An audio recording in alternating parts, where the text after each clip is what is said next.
Bonjour à toutes et à tous, aujourd'hui on se retrouve pour le tuto montage allumage KTM 50SX sur moteur AM6. C'est parti, on perd pas de temps et on passe à la vidéo. Du coup on se retrouve dans mon bureau. Alors je vais vous présenter les deux platines que j'ai.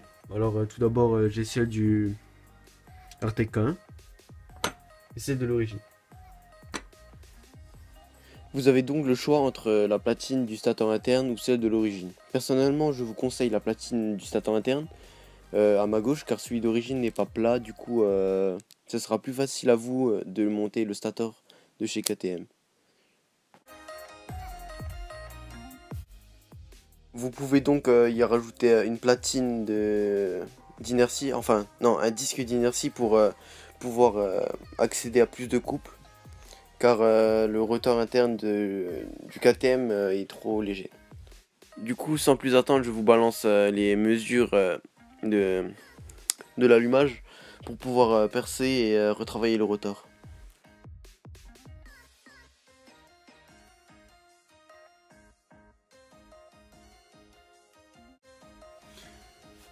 Du coup, on se retrouve devant l'allumage KTM 50SX. Je vais pas vous démonter parce que j'ai plus trop le temps en fait.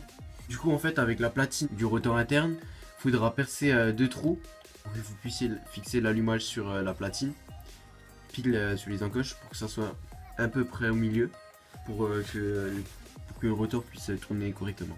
Ensuite, le problème quand vous allez mettre cela, c'est qu'il n'y aura pas assez de place pour pouvoir le fixer en fait. Et du coup vous allez mettre des entretoits juste derrière la platine pour que la platine ressorte un tout petit peu et que les vis puissent visser correctement. Une fois cela fait, vous allez la fixer et vous allez juste mettre une petite entretoise encore pour que l'allumage se plie pas en fait, parce que le problème c'est que l'allumage, enfin ça juste ici le touche en fait, et là aussi, et si vous allez fixer, vous allez le tordre au niveau de là et votre allumage sera mort tout simplement. Ensuite pour le rotor, vous allez le retravailler. Genre juste derrière vous allez le retravailler pour que le rotor puisse rentrer correctement, mais sans trop qu'il rentre en fait, parce que l'écrou parce qu'il faut qu'il garde assez de matière pour l'écrou pour que vous puissiez le caler et le bloquer en fait, parce que si vous allez trop loin, bah, l'écrou ne va servir à rien et ce sera foutu. Ensuite cela fait, vous allez essayer de pouvoir caler l'allumage et le rotor qui sont à peu près en face, juste ici. Attendez. Voilà, juste ici pour qu'il marche à peu près nickel. Et sans plus attendre, maintenant on va passer au calage, mais pour le calage, il faudra trouver les bons repères. Et les repères là, je vais vous les donner maintenant. Alors pour pouvoir trouver le premier repère, et le premier repère ce sera sur le rotor.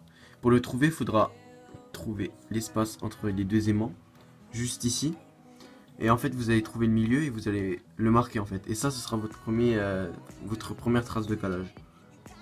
Et pour la seconde, vous allez prendre celui-là, comme votre moteur tourne dans ce sens, vous allez essayer de trouver le milieu et ça va tomber juste là.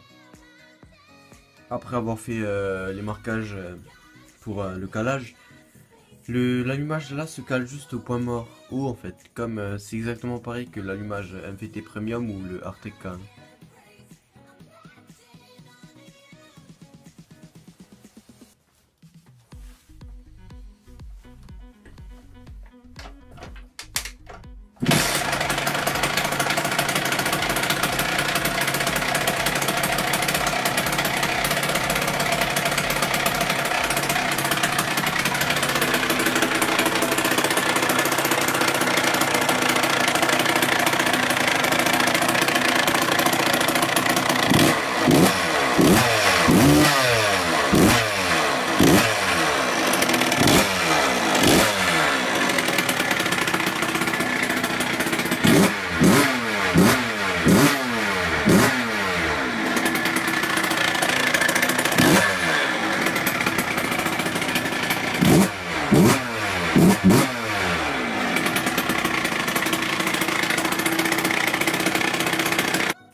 Merde. On mettra ça dans la prochaine